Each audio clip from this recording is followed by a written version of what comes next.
Crônicas do Amanhecer.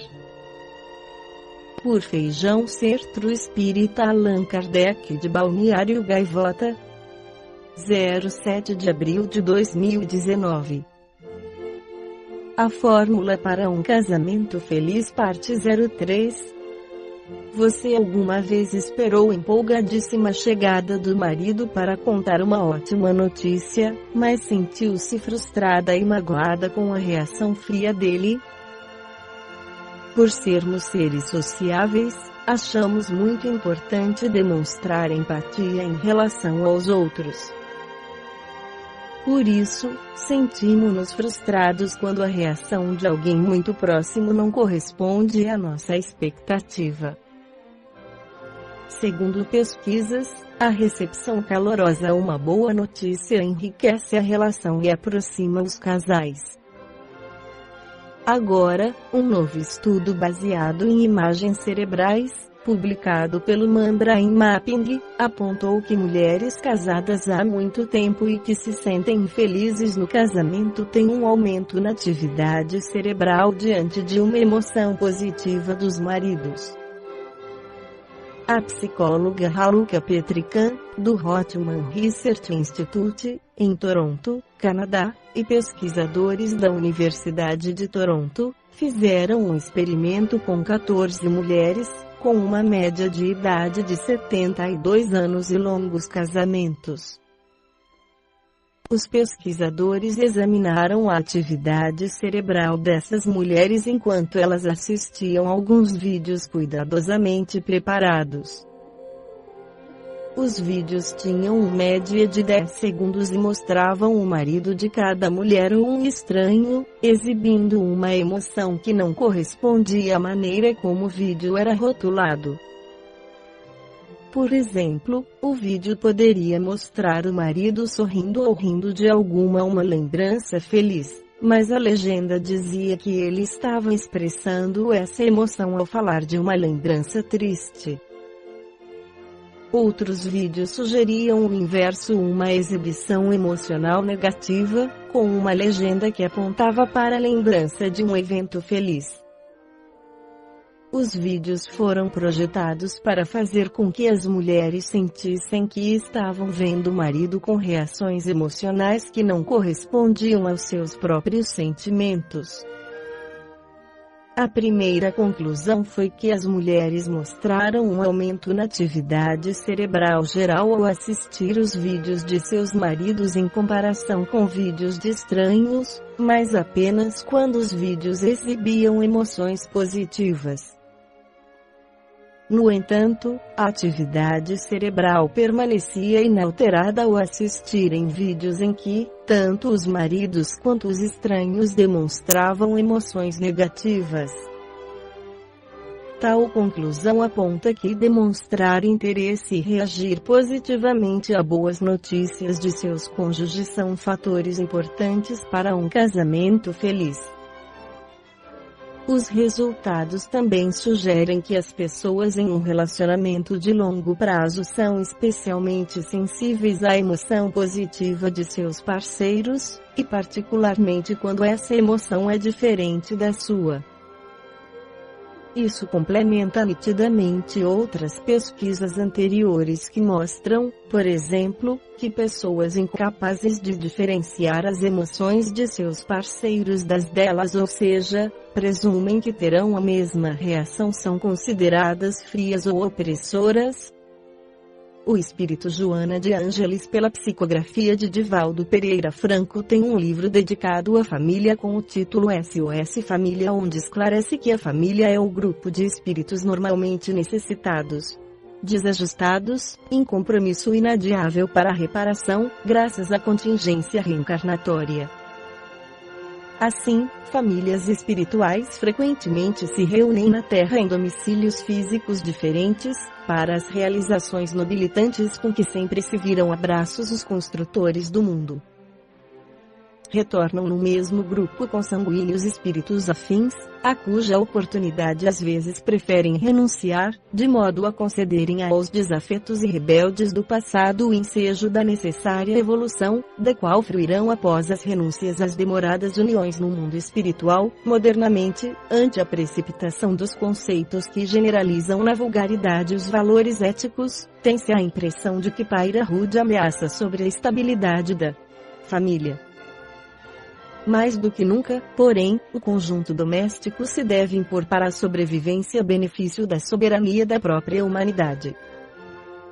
A família é mais do que o resultante genético, são os ideais, os sonhos, os anelos, as lutas e árduas tarefas, os sofrimentos e as aspirações, as tradições morais elevadas que se cimentam nos liames da concessão divina, no mesmo grupo doméstico onde medram as nobres expressões da elevação espiritual na terra.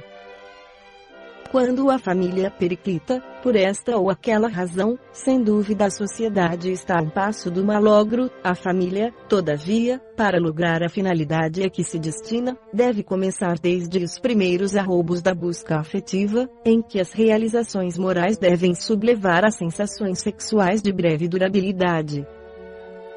Quando os jovens se resolvem consorciar, impelidos pelas imposições carnais, a futura família já padece ameaça grave, porquanto, em nenhuma estrutura se fundamenta para resistir aos naturais embates que a união a dois acarreta, no plano do ajustamento emocional e social, complicando-se, naturalmente, quando do surgimento da prole.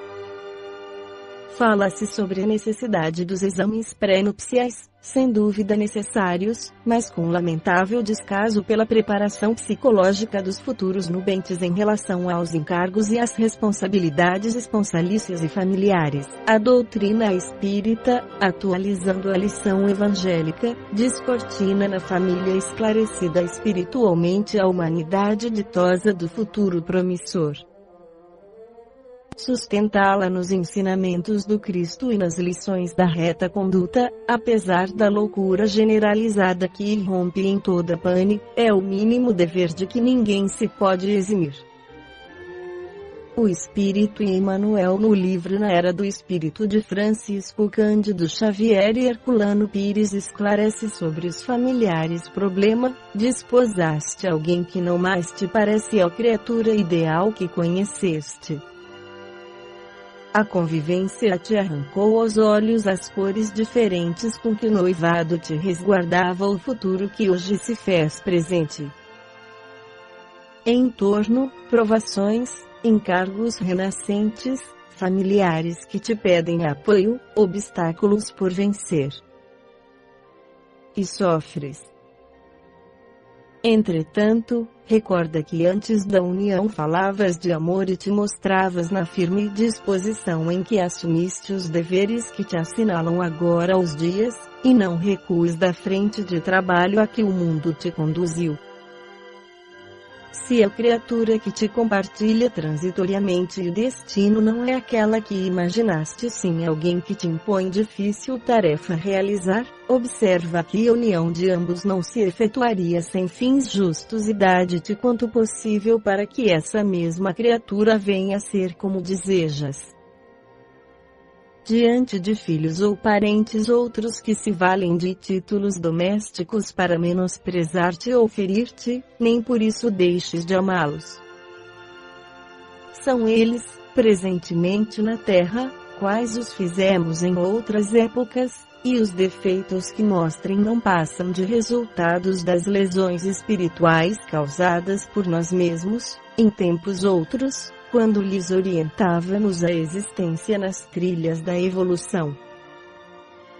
É provável tenhamos dado um passo à frente. Talvez o contato deles agora nos desagrade pela tisna de sombra que já deixamos de ter ou de ser. Isso, porém, é motivação para auxílio, não para fuga. Atentos ao princípio de livre-arbítrio que nos rege a vida espiritual, é claro que ninguém te impede de cortar laços, sustar realizações, agravar dívidas ou delongar compromissos. Divórcio é medida perfeitamente compreensível e humana, toda vez que os cônjuges se confessam à beira da delinquência, conquanto se erigem moratória de débito para resgate em novo nível.